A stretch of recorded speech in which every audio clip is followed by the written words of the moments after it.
And we're back. A little weekend recharge. You're recharged? No, that was a lie. That was a bold-faced lie. What up, everybody? Welcome back into the DNVR Nuggets DNVA show. Do my own air horn. Let's go. I'm Bradley Beal, joined by Harrison Wind. Harrison, how we doing? Have you collected yourself from our festivities last week? No, absolutely not. Same. I'm a wreck emotionally and mentally and physically. I can't get out of bed in the morning. No. I don't have anything to live for anymore, I feel like, except for this show. It's the only thing that got me out of bed today. No, man, I'm still drained. I'm absolutely drained. And like, I wouldn't blame Nikola Jokic if he doesn't want to pick up a basketball for 4 months. Man, that's my big takeaway. These guys are insane. You just start over again. That the athletes like, you know, Tom Brady and LeBron, who would win and then just come back and start over the next Monday. Those guys are insane. There's something very wrong with those people. Yeah, exactly. That's a personality flaw that they've converted into a quality. I'm still trying to find my shoes and stuff, dude. I'm a mess. I mean, we had our two co-hosts of this podcast pull out because they're also just dead. They just bailed. They couldn't even hang. I don't know when I'm going to recover, like, to be honest. It's not going to be this week, probably. So it's not going to be in time for the draft, I don't think. Are you excited for I was supposed to start my draft prep today. It's 2:30 on a Monday. It still hasn't started. Yeah, same here. Same here. We'll get to it, though, for sure. Oh, we will be prepped, but I don't know when that process will start.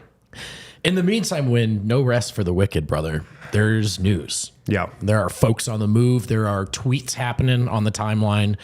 We'll do a little ATA here in segment one because the Phoenix Suns, well, they made their move, man. They grabbed Bradley Beal for essentially Chris Paul, Landry Shamet, some second-round picks. Goodwin is in that deal as well, I believe. I think Isaiah Todd snuck his way in there as a throw-in, but the headline is Suns moving on from Chris Paul, and they add Washington's Bradley Beal at admittedly minimal cost. Wind, what's your initial takeaway reaction to the Suns' first move here? Man, where do I want to start? All right, let's start here. I see a lot of people saying the Suns got Bradley Beal for nothing, which I think is partly true because in the end, it's going to look like nothing when the Wizards send Chris Paul to the Clippers or send him somewhere else. And Landry Shamet, who really cares? The draft picks, who really cares? From that perspective, yes, I think they got Bradley Beal at a great cost. That being said, like, Chris Paul was pretty valuable to what they did last year. And Suns fans are quick to forget that Phoenix thought they found something against Denver in game 2 when Chris Paul started putting Nikola Jokic in a million pick and rolls. They don't have anybody to do that anymore. So I think you can say they got him for a really good cost. That being said, man, did the Suns not learn anything from the playoffs? Did they not learn anything from the series that they lost to the Nuggets in 6 games? They lost because the Nuggets were deeper, they were better defensively, and they just had more options than the Phoenix Suns did, who at the end of the day just really had Kevin Durant and Devin Booker. If they would have learned anything from that series, they would have kind of kept their core as it is, I think, gotten better defenders, more versatile defenders, a deeper bench, but they didn't. And part of me feels bad for Suns fans because it's pretty obvious that Matt Ishbia and Isaiah Thomas, the shadow GM of the Suns, are just kind of operating, their own little two-man game. So I feel a little bad for the Suns fans because if I was a Phoenix guy, I would be kind of hyped about this move. I'd talk myself into this move. But at the end of the day, I don't think it pushes the needle that much. I don't think it makes the Suns that much better. It definitely feels like doubling down, if not tripling down, on what they went away from with the Durant trade. For KD, it's like quadrupling down. But my whole thing with the Suns in the Denver matchup is prior to that trade, it felt like both of these teams could score, but one of those teams had a prayer of guarding the other. And after that trade, it felt like the Suns gave up that advantage. And I think this is a double down, if not triple down, on we have guys that can get you 2 in any way they want at any point. I think you definitely have to admit, as you did up front, in a vacuum, it's a good bit of business. Getting Bradley Beal for that cost, you should be excited about it. Sure. But looking at the Nuggets matchup, I have to say, man, I haven't lost any sleep over it. I know it just happened, I guess, but You didn't lose any sleep last night. I'm just saying, from the Nuggets' perspective, it does seem like going further into a zag if the Nuggets are zigging. Yeah, for sure. And I mean, if you just think back to that series, remember the math problem? The good old math problem. Well, Phoenix still has a math problem because, Bradley Beal shoots more threes than Devin Booker or Kevin Durant, especially more than Kevin Durant. I just don't see how another mid-range score first guy is going to be the thing that puts Phoenix over the top. That's just not what they needed. I can tell you this. I don't think the Nuggets are scared by this move at all. Right. I don't think they lost any sleep. The biggest thing I think that we saw actually in the finals and that made the Minnesota series maybe Denver's best test of the playoffs was because those two teams guarded Nikola Jokic the best out of any of the 4 teams the Nuggets played in the postseason, Minnesota and Miami. And so that to me is the formula to contend to push the Nuggets. You are not, I think, going to stop Nikola Jokic, obviously. But if you can make things a little more difficult for him, like Minnesota and Miami did, that I think is the best option. And I know people are saying, oh, the Suns pushed the Nuggets to 6 games. Yeah, they pushed the Nuggets to 6 games with Devin Booker and Kevin Durant having 2 of the most unreal historic shooting performances ever in games 3 and 4 in Phoenix. And maybe the Nuggets were actually just all sick for those games. I don't know. Maybe. So I don't think this helps the Suns defend Nikola Jokic any better than they did before. And now it seems like they might be trading DeAndre Ayton as well. So again, I don't think this shortens the distance between Phoenix and Denver heading into next season. I think Bradley Beal's a little overrated as well. He got a lot of empty, meaningless buckets in Washington throughout the last, really most of his career. And I wonder how that's going to translate into suddenly a pressure pack situation. I'm not that moved. I'm just not. I wonder about the winning habits or lack thereof. It's a guy who's gotten to do what he's wanted to in Washington for a long time. Yeah. And you get the most out of him by making him a high usage guy. Is he elite off ball? Not necessarily, no. Is he an elite defender? Not necessarily, no. So, yeah, the fit is interesting. It does seem like maybe more than any super team we've seen so far, they've really pushed all their chips in on, X amount of these guys that can do it this way. There is something to be said, I wonder, too, for once they made the Kevin Durant trade, how quickly and well can they fill out their roster from there? They didn't have a ton of assets anyway, and this was a good deal in a vacuum. So maybe they just felt like they had to do this. But it certainly tightens their window. Bradley Beal set to make $50 million next year, Harrison. 53 in 2025-26. Good for him. And then a nice little player option in 2026-27, 57 plus mil. I think he's going to take that. I think he'll pick that up probably. Can you imagine having the option? Just the option. Would you like $57 more million? Your choice. Yeah. Your call. Yeah. Yeah, I'm with you, man. I'm with you. So we'll see. But it does seem like there's a lot of new owner / shadow GMing happening in Phoenix. I think that might be actually the biggest story here. The biggest part of the story. Did you see the Chris Paul New York Times interview that dropped a couple hours ago? So he didn't know, right? He went on Good Morning America, then did a whole media tour in New York today, apparently. Apparently he didn't know and found out on his plane ride to New York. Culture. And what he said was the standout quote from this interview was, I guess Matt and Isaiah wanted to go a different direction. That's not a just like, nonchalant name drop from Chris Paul. No. That is very purposeful. That's an axe toss. And it is so obvious to me that Matt Ishbia and Isaiah Thomas are running the Phoenix Suns just by themselves in an office, maybe a little bigger than this one, just probably bigger. Yeah, probably just a little bigger, but doing their thing, not really talking to anybody else, just kind of making moves, picking each other's brains, just operating together. And that would be terrifying for me as a Suns fan, even though I'm not, but I know people who are our friends down at PHNX. And we're hugely sympathetic to the cause. I actually kind of am a little bit. At this point, I would be pretty terrified if I was them about this. And so you've got that aspect. And then you've got the Suns CEO, who is the son of Bradley Beal's agent, who also represents the president of basketball operations in Washington, Michael Winger. Nice little Father's Day present and tracing the dots for Marky Bartlestein there. Mark Bartlestein, getting your client to Phoenix for pennies on the dollar.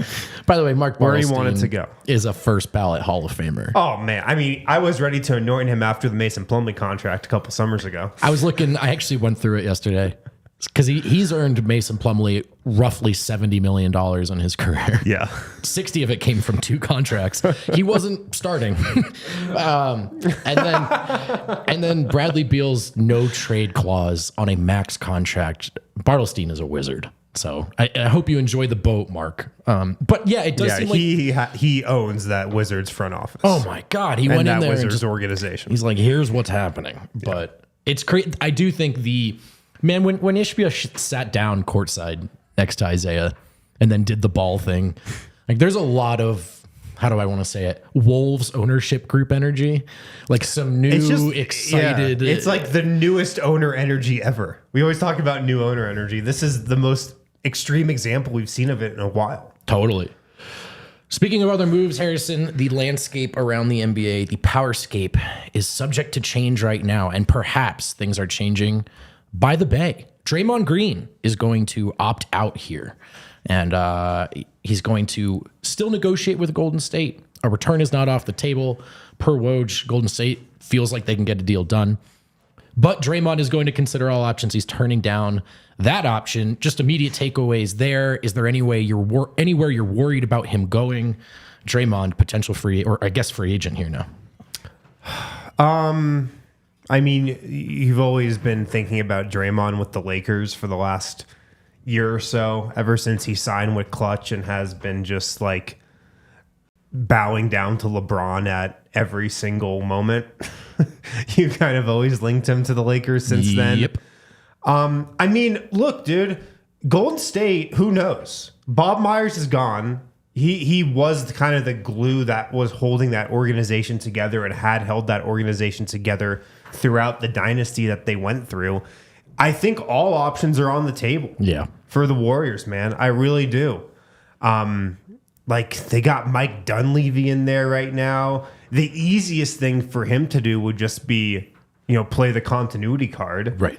But, who knows if Draymond is in on that, if he wants to secure some long-term money.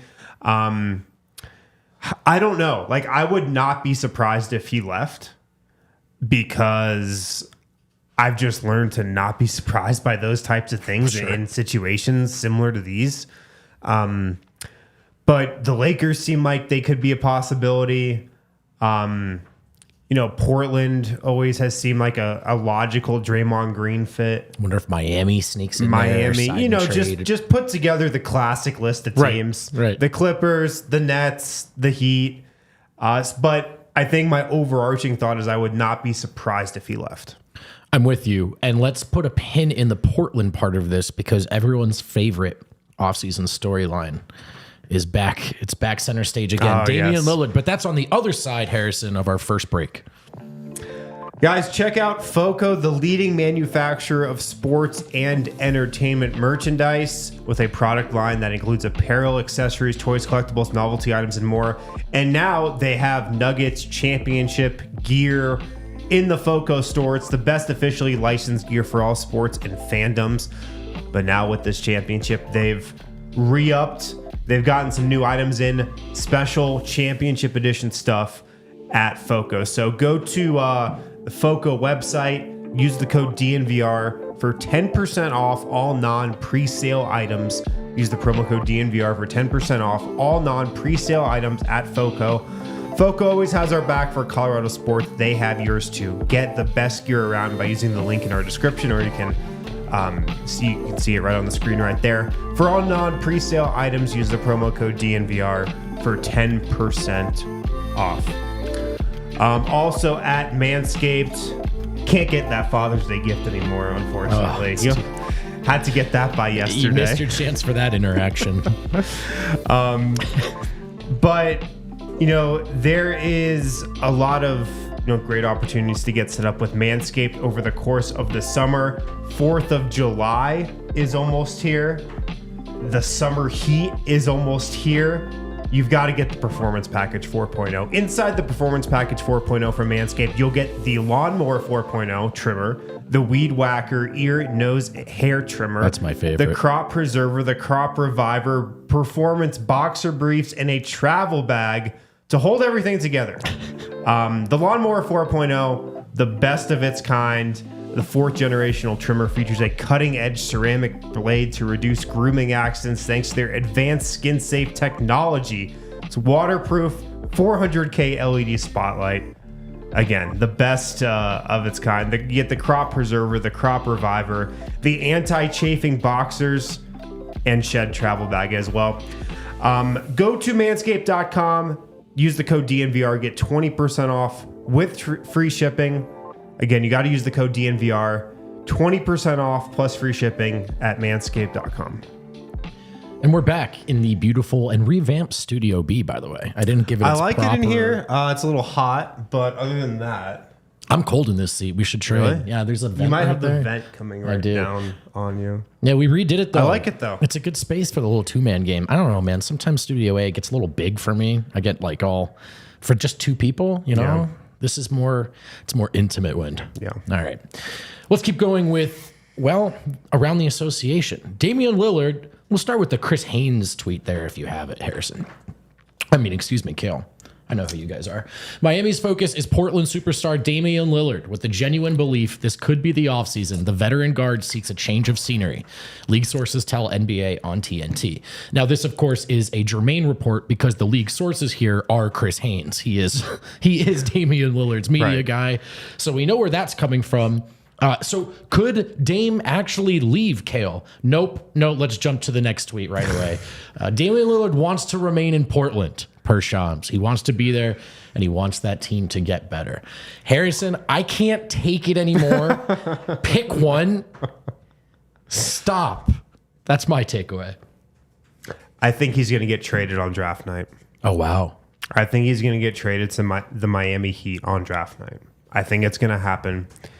And I think the Miami Heat, I know that the Chris Haynes report, obviously, we think that's coming from Dame Lillard's camp, but there's been some other stuff out there with Miami. Yeah. I think Miami is trying to speak this into existence. And the funny thing is, that actually works in the NBA. You can put stuff out there and get the conversation going and get the narrative to shift. And you actually can speak stuff like this into existence in the NBA. Obviously, Dame Lillard is cool with Miami. He said he's cool with Brooklyn as well. But I just think this is the time when it gets done, especially if the Blazers use that number 3 pick on a Brandon Miller, on a Scoot Henderson. Right. I mean, what's Lillard thinking at that point? We're going to suck again next year. So what are we really doing here? I just think it gets done. I think this is the perfect opportunity. Miami is there. He's a great fit in that roster. I think it gets done. It'd be interesting to see what the timeline is. Does a Draymond move, right? Or as you just said, talks of planting those seeds in the conversational air. Does that keep him around, right? That kind of a player versus if they just decide to go into this draft and make a pick, like you said, at some point, he wouldn't really be running. He would just be doing what's best for him. Can he still change the landscape of the NBA? In your opinion, is there a place he can go? In the Eastern Conference? Sure. God, you're so good. You're so good. Miami's probably substantially better with Damian Lillard. Oh, right? yeah, man. I mean, the Heat they just made the finals. They've shown they have that in them. Dame, Jimmy Butler, Bam Adebayo. Of course, that's a top tier Eastern Conference team, right? You know, I think that's regular season wise. I'm being genuine here. No, I'm being serious. I don't know if I'd put them in the Milwaukee tier, but I'd probably put them in that next tier. Yeah, top of that next tier, maybe borderline Milwaukee tier. Why not put them in the Milwaukee tier? I mean, they did just beat, and Milwaukee. They were just the 8th seed this season. Yeah. So why not? Yeah, I do think it could change the East substantially, which does not have to be our problem until we cross that bridge. Speaking of crossing bridges, let's move on from around the association to what so many of you came here for. Mailbag time, baby. Let's answer some questions live on the DNVR show. Jokic Fever Dream, also known as @MapTime Arcada. Who is the next Bruce Brown? Could it just be Bruce Brown, Harrison? I mean, I said after the parade that, you know, him going out on the stage and asking the crowd one more question, what about one more year? That was really the first time where I thought there could be some actual juice here. There could be the possibility of him coming back. Right. I guess we could just get to the Bruce Brown whole conversation here. I was actually looking at the teams with projected cap space, the most projected cap space. It's like Houston and Detroit. He's tried Detroit already. So what Bruce Brown is going to really have to decide here is if he wants to secure the bag with a terrible team who's not going to be winning a lot of games next season, or does he want to come back to the Nuggets and run it back and potentially go back to back? Now, like if I was him, I'd probably take the bag. And if most NBA players were him, they'd probably take the bag. Wouldn't blame him one bit. It's the right decision. It is, honestly. actually. It like is the right decision. I'd kind of be thinking he's making a bad decision if he comes back to Denver just for himself, financially, obviously, and for his future. But Bruce Brown is such a competitive dude that I wonder if he's thinking, man, do I really want to go to Houston? Right. Do I want to play with D-Line's favorite player in the league, Jalen Green, next year? Or should I just run it back and then, you know, see what offers are out there next summer? Because is it really betting on yourself if you're just betting on Jokic again? Just got to bet on Jokic to make me look pretty dope. Yeah. Pretty dope. Yeah. So I do think just the teams that can offer him the bag that are out there and how bad they are could be a factor in this. You know, it really could be. That's interesting. Yeah, just to set the stage, in case you're somehow not aware, Bruce looking at a player option, $6 million, 6.8 roughly, and change is what he's be looking at. So versus one of these worst teams that could really throw a bag at him, and Denver, with where they're at in their cap sheet, can't. So it is that decision. It is that black and white. And he has to make that decision, I believe, by Wednesday, the 21st. It's crazy that day before the draft. I'm so 2 days away. So glad that the starters are all locked up, because it's crazy that we're already facing such a consequential decision right after that. You know, you really don't get a lot of time to celebrate. The rest of the league is working. Yeah, but to the question, next Bruce Brown, if he does leave, do you have any candidates? I mean, can you just teach Christian Brown to play point guard? How hard could it be?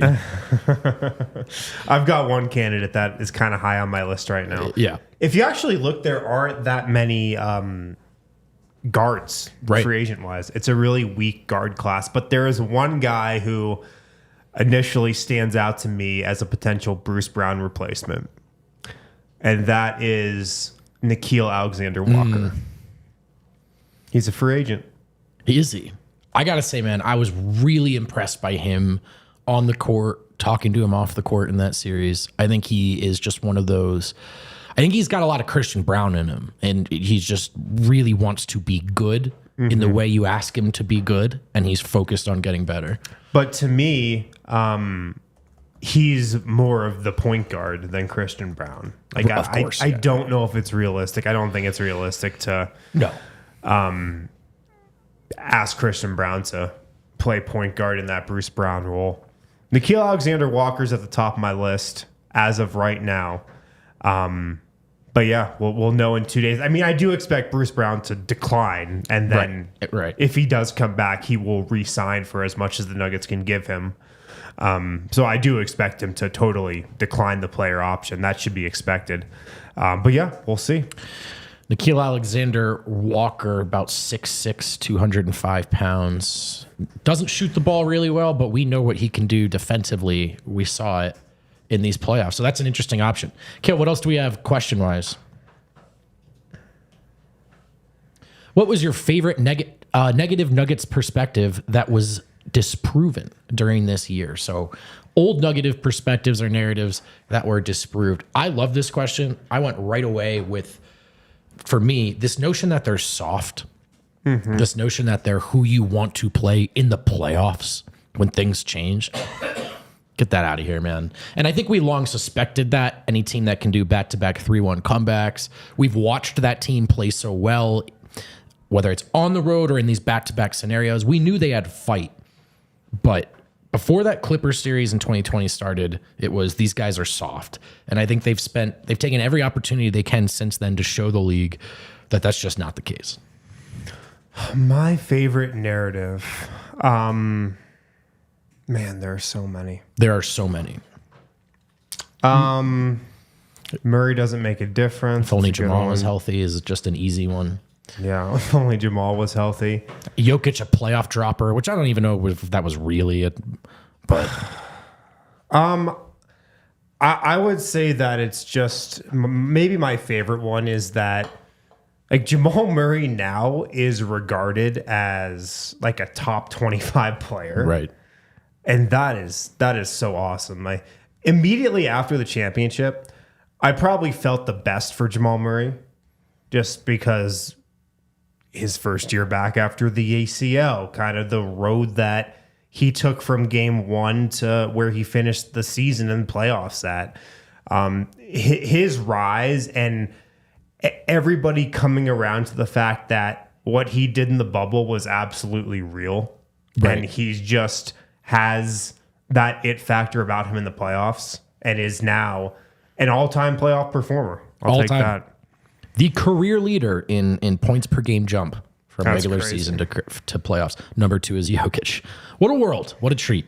Let's do one more before our next break, Kel. Michael Shields got a short offseason, international play. There's chip winning experience, developing CB and PWAT. Will any of these things and how will they affect the team and how they approach their 82-game season?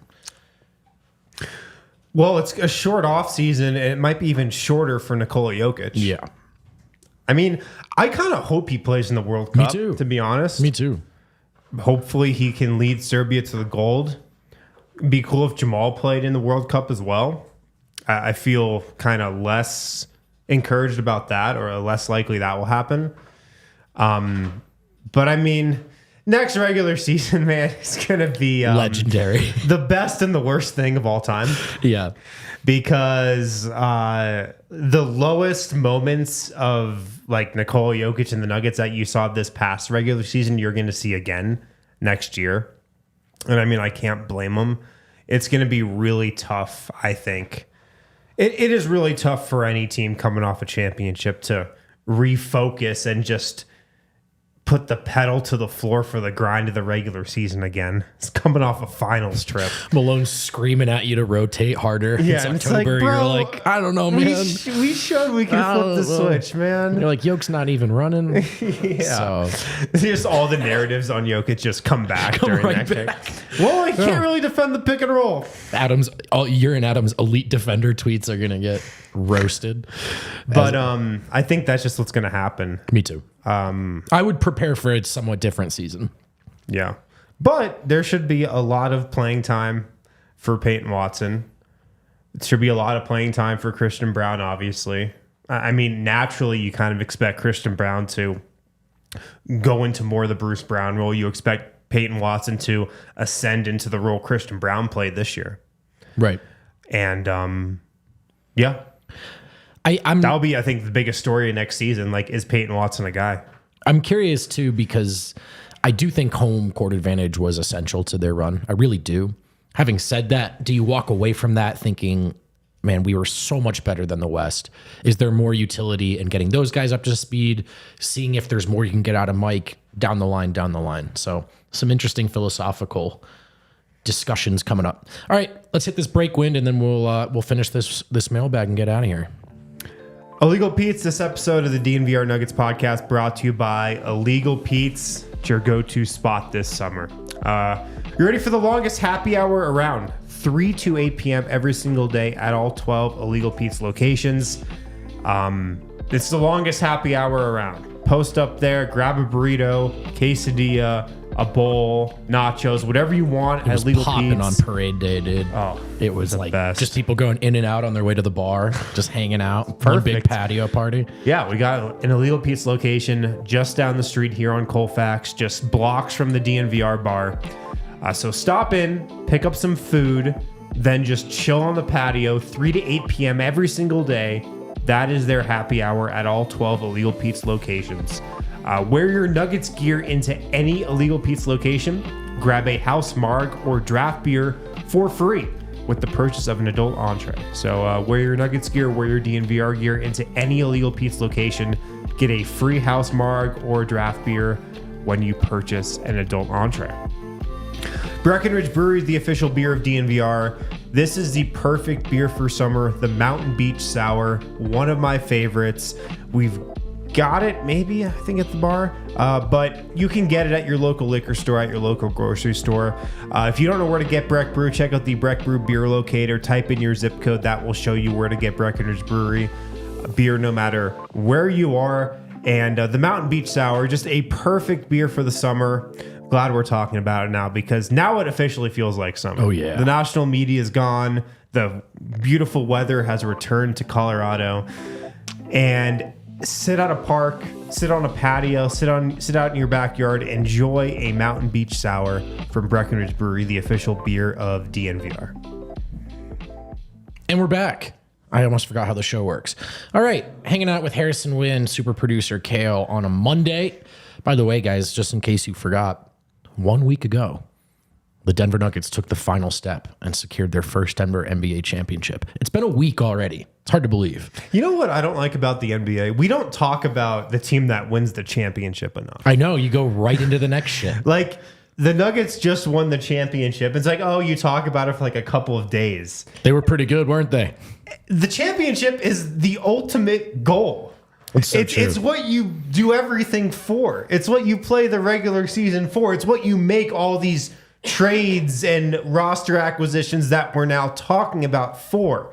I feel like you should just have to block off the next 2 weeks. Only championship talk. It's the only thing anybody can talk about is the championship 2 weeks after it happens. I like it. I agree with you. And the whole, by the way, the Nuggets coverage this postseason was halfway through. It was just, well, they're going to win. So we'll talk about everyone else. Dude, one of the post-game pods from Brian Windhorst and the Hoop Collective, and I love Brian Windhorst. Like, I think he's incredible. He's on a heater right now. I think the Hoop Collective usually is a very good podcast. But they had a post-game podcast that was like 5 minutes long after one game. It's they can only give 5 minutes. 5 minutes it takes. I'm sitting there sweating out every possession. The national media is like, well, this shit's over. Well, the weather sucks here. The airport's far away from the city. The security lines suck. Weather's not even good. Yeah. Yeah. No places are open after the game. Like, what's the next question we have here, Kel? We have another read, right, at some point? Yeah, one more. So cool. Jackson Scottmo. Jackson, what's the type of player the Denver Nuggets should be targeting in the draft? I like this question. I know your draft coverage is pretty much done already. Oh, it's on the final step. Yeah. Just almost wrapped up. I would just be looking for the next Christian Brown. It's true, though. Maybe not the exact position that Christian Brown plays, but a prospect like Christian Brown that has plus size and strength, is an above average defender, and comes from a winning program. If you can filter those things into your draft search, you can maybe find the next Nuggets draft pick. And they're picking, it's 40, right? 37 and 40, right? 40. So this is kind of where I like there is value here if you can find the Montes, you know? And I think Denver needed a Monte type when they drafted him real late back in the day. And obviously much easier said than done. Just go find the next guy with the best assist to turnover ratio in college basketball history. But I do think there are some 2, 3, 4-year guys that are trustworthy backups that slide because the ceiling isn't high. And Denver does have to think about that backup point guard position. I think talent-wise, they're fine. But who is going to play point guard, especially if Bruce Brown does in fact walk? So, could Colin Gillespie be that guy? Could he be? I don't know. We're going to find out soon, man. A little summer league appearance should be good for him. I don't think you want to go into next year thinking he's that guy. No. He's the break glass in case of emergency. Yeah. He's your Ish Smith next year. There it is. I agree that you want to find a Monte if you can. So that or just another body to play defense, man. Like you said, I think he's got to fill in the margins. The core is there. Yeah. All right. But yeah, that's the type of prospect I'd look for. Guy who checks those Christian boxes. Brown. Find another Christian Brown. Nugs and hugs, stakes aside, what was your guys' favorite game to watch of this postseason run? I thought this was a good question. I have my answer. What's your answer? Game 3 of the Western Conference Finals when they beat the Lakers. And it was, I think everyone was about 90% there. But in my opinion, the bar crowd, the city vibe, that's when things went up to about 99%. Oh, it's different. Oh, they're going to win. Yeah. And because the Lakers, if this was fate, if this was Nuggets against fate, like it's been since the dawn of time, the dawn of Nuggets time, then they lose, right? And they lose that game 3. And I believe that's one of the games when Yoke had some BS foul trouble. And Probably. Denver stayed afloat with him off the floor. And that's when it became clear to me that this team is different. And you kind of watch Denver, the city of Denver, realize that they weren't prisoners of fate anymore. It was just so cool. Yeah. Game 2 of Phoenix sticks out to me. Game 2 of the Suns series. And if you remember, they blew out the Suns pretty easily in game 1. Game 2 was a lot closer at home. Jokic had 39. They won 97-87. But I had a Nuggets front office person say to me after that game, I thought we could win the championship after we won game 1. I know we can win the championship after we won game 2. Because game 2 was just the type of drag out, tough bucket game that we saw happen in the finals. And they did that in that game 2 against the Suns when they won a game where they didn't shoot the best, where they just had to rely on their defense and just kind of grind their teeth and play physical. And that game, I think for a lot of people, convinced them that this team could definitely win the championship. I love it. Another one was game 6 in that series because just to see them do it on the road. And then it was basically that Dallas game again at halftime. And you're like, oh man, they're on the right side of this. And honestly, the whole thing in hindsight, you're so tight and nervous and working for a lot of it. But yeah, they faced such minimal resistance, man. And whenever they did, they responded. It was so dope. What else do we got here, Kel?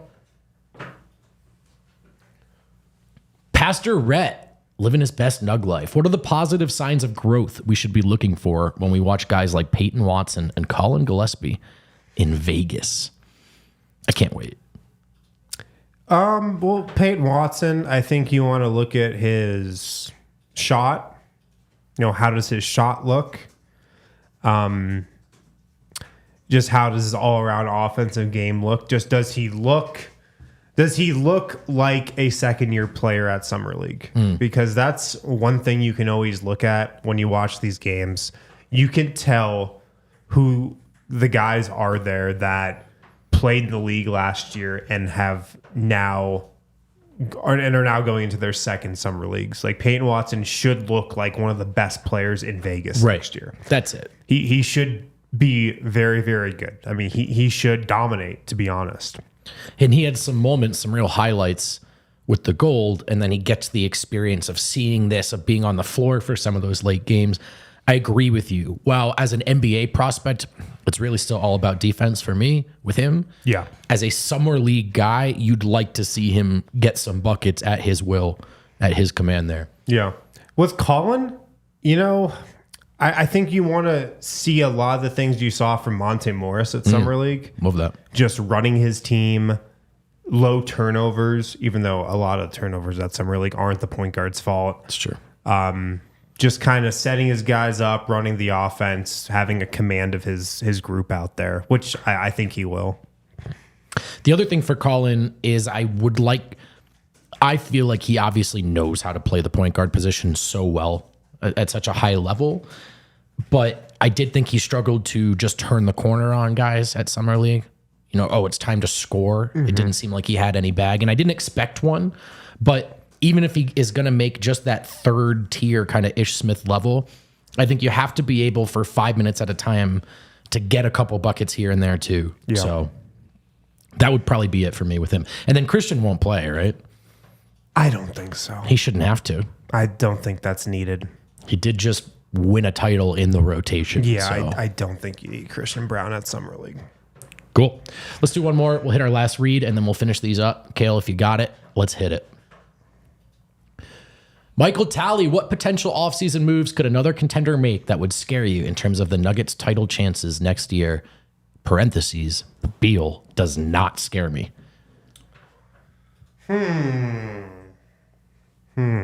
Well, can we start with this? Who right now is the biggest threat to the Nuggets in the West? I would say Phoenix one still. Phoenix, just like last year. Who's two? Lakers. I know, right? It's possible. The Lakers. Is there a reset for the Lakers? Can the Lakers get better? Does Chris Paul make the Lakers better? Sure. Chris Paul was good last year. I mean, people are acting like Chris Paul was nothing. I mean, he was pretty good last year. Yeah. Yeah, definitely. Chris Paul makes the Lakers better. The Suns, I agree, are definitely the favorite or the biggest threat to the Nuggets right now.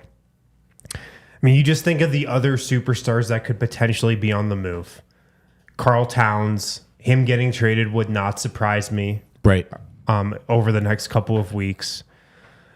Lillard seems like he's heading east if he goes anywhere. Draymond Green isn't going to move the needle for any of those teams, I think, past a Phoenix. The Thunder, they're too young. Everybody's always in my mentions about the Thunder. I know, that's like they're four. Watch out for the Thunder. I'm like, yeah. Okay, man. If you're the Wolves, but yeah, I'm with you. Chill. It's a little bit behind Denver's timeline. Chill. Obviously, they're well set up for the future, of course. For sure. But slow your roll a little bit. I do wonder what the Timberwolves do here. I've texted Tim a ton of advice. He doesn't answer. But I do wonder. What's the advice you've texted him? Make a trade. I think we can all guess what the trade is.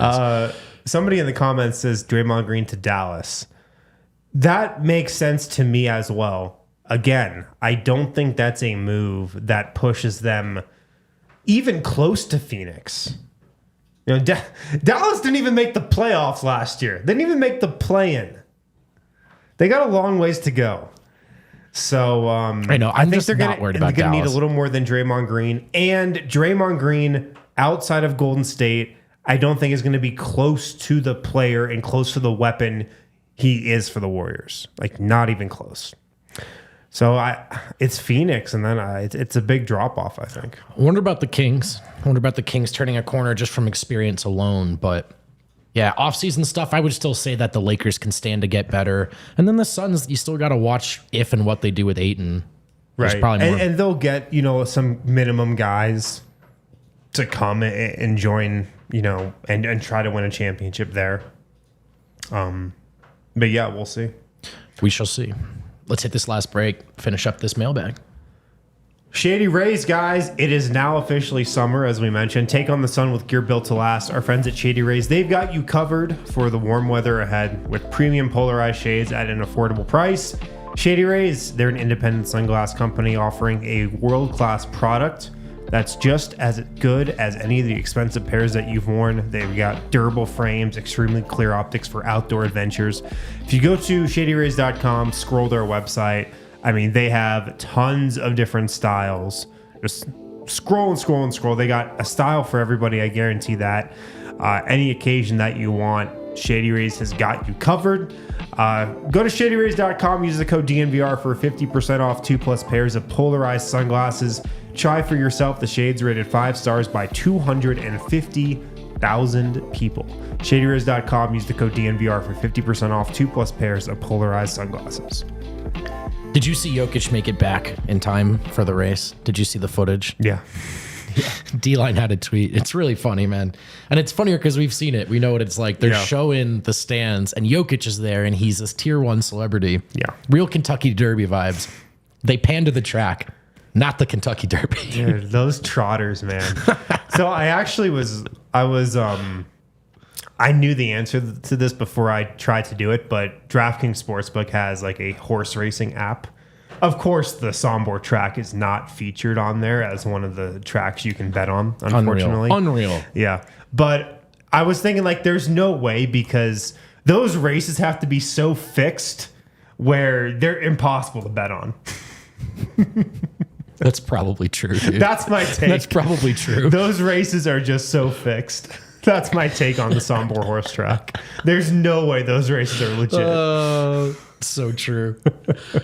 I love it, man. He looked so happy. It's just so funny that, you know, the uniqueness of Jokic, many have tried, and I think at this point it can be overstated. But that's what he was so excited to get back for. I know, man. That's what he couldn't wait. He almost skipped a parade. Sitting in those stands. Those stands aren't like luxury. We were at that horse track. No, they're not. I don't even think there are backs to them. I think it's just a bench, like a cement bench. That's what he couldn't wait to sit on. Oh, man. It's hilarious. By the way, Serbia, we've been there. We love it. We love it. It's just a hilarious. Jokic is not like... It's the best, man. He's not like anyone else. It's the best. RG posted a picture in our Slack of Jokic walking with the dogs. Oh, my God. Those dogs hated Kale. Those dogs chased the fuck out of Those dogs wanted Kale's ankles, bro. Yeah. No, it's cool, though. Like, we see the track, we see the horse stable. It's like, oh, yeah, we were there. We know what it means to the big fella. Yeah. I love the logo, too. The Nike logo. Yeah. Ain't no joke. I can't believe the glow up. All right, let's hit a couple more questions and we can all go home. Kale, what do we got? Jackson, way fourth at Jackson Way. What are the chances we trade into the first round? Now, Calvin will tell you it basically took a straight jacket to restrain him from trading up in last year's draft, just to take the same guy he got. He'll tell you that himself. Yeah. And is he feeling, is there an itchy trigger finger here? Maybe. Maybe there will be. I just think you have to think about it from this perspective. To take two guys at 37 and 40, I mean, that's pretty much two more Peyton Watsons that you're adding to this contending roster next season. Two guys that likely aren't going to play really at all. Like, at most, they'll probably play, you know, like what Peyton Watson did. And it's like, do you want to carry that on this roster? Do you have the roster space to carry those guys? Do you want, you know, them to just be in the G League all season? So I think the best option would be to package those for one guy. And man, 37 and 40, can you get to 30? Can you get to the first round? I think you could get there. So that's what I'm looking for. That's what I'm keeping my eye on. Yeah. On draft night. Yeah, I like that. And then, you know, the bigger gamble, you could argue, for this year's draft was made last year. And that's kind of what the Peyton Watson thing was. Yeah. They took him so late, hoping that this is a guy who in this draft would go maybe top 20, and they already have him. So I think Calvin's looking at it that way. But you're right. There's probably more value at this point than just trying to convert those into one higher pick. Not that I didn't love... Like another Thomas Welsh wouldn't hurt, you know, wouldn't break my heart, but we'll see what they do. Yeah. What else do we got, Gil? We possibly might have answered this one already in a way. Kinda. Oh, show us your messages, bro. Show us those DMs. Oh, yeah, we already hit this one kind of. Who do you think we could sign as a backup point guard? Will we just have Reggie and Ish back? But the second half of that, Reggie and Ish, could either of those guys fit into the future? So I think the Nuggets would love to have all three of the vets back. Ish, Jeff Green, DeAndre Jordan. I mean, why wouldn't you want those guys back? I think it'd be a home run to get all three back. And I know Jeff Green has said, I think it was in an interview with the Gazette, that he wants to spend the rest of his career here. I think the Nuggets would love that. Right. I don't see why you would push him out. Ish, DJ, yeah, why not? I would love to have all three of those guys back. I think the Nuggets would also. Reggie, I don't know. Yeah, I'm not sure about Reggie. Yeah, Reggie, I don't know if you want Reggie back. It's just not the same thing. He just wasn't here long enough to have the same relationship and impact on the org that those three guys did for these young guys. And I'm sure, we talked about the potential growth in the young dudes. I'm sure they would all love to see their vets come back. So yeah, I mean, those three vets are so good, man. Like, they're so good for the locker room. And like Jeff Green can play too on the bench, as we saw. Might play too much. That would be my one concern. Malone's just like, Jeff, do you got 20 in you tonight? He's like, it's February. Yeah, maybe coach. we can dial the regular season Jeff Green back a little next year. Yeah. Any final thoughts here before we head up? One super chat. We have one super chat. Let's hit it. Drunk Philosophy. Do you think Gillespie can run the second unit? Oh, we hit on that a bit. Yeah, I think we're still a little early. We got to see what he can do, just in some minutes first before we can make that claim. I'm excited to see him in Summer League, though. I think that's going to be a great little bit of insight into where he's at than the preseason. And, I think him as a third point guard is okay next year. So, yeah, but can he run the backup unit or the second unit? Not yet. I think that's a little premature. I'll end with this. We saw some movement today on a scale of 1 to 10. How worried are you already about chances of a repeat? Bring on the dynasty, baby. Dynasty loading. It's loading. I love it. I love that the Suns doubled down, man. And I also love how when that news broke yesterday, it was unanimous across Nuggets Twitter, Nuggets Nation. Nobody was moved. Nobody was concerned. Not a single person. There were a lot of tweets from We Phoenix. were in lockstep. Yeah, totally. They're like, oh, man, poor Nuggets fans. We're like, yeah. Like, immediately, everybody's just posting their picture of, like, Jokic with Larry O'Brien. Right. Nobody was moved. And, that's how it should be, man. Oh. After a dominant run like that, 16-4, tied for the second best mark in the playoffs since 2003, that's how you should feel. It's so different looking down at all this movement from the top. Exactly. It's so different, man. Yeah. Yeah. Soak it in. Enjoy it. It's still the summer. And like Bradley Beal, good player, fringe all-star. I don't think he'll make the all-star team next season in the West, but he is a good player who they got on a great price, at a great price. Right. But it was the total wrong move from them, executed by an owner who's a bit of a wild boy and a former Hall of Fame point guard, Isaiah Thomas, who is one of the worst GMs the NBA has ever seen. He's going to sink him, man. He's going to sink him. What a treat. That seems like a good note to end on. Hope you enjoyed it. Make sure you check us out wherever you get your podcast. Leave a 5-star review. Leave some positive words. It means a lot to us. Goes a long way. If you're seeing this on YouTube, drop us a like. Subscribe to the channel. That's Harrison Wind. I'm Brendan Vogt, and we'll talk to you about the Nuggets tomorrow.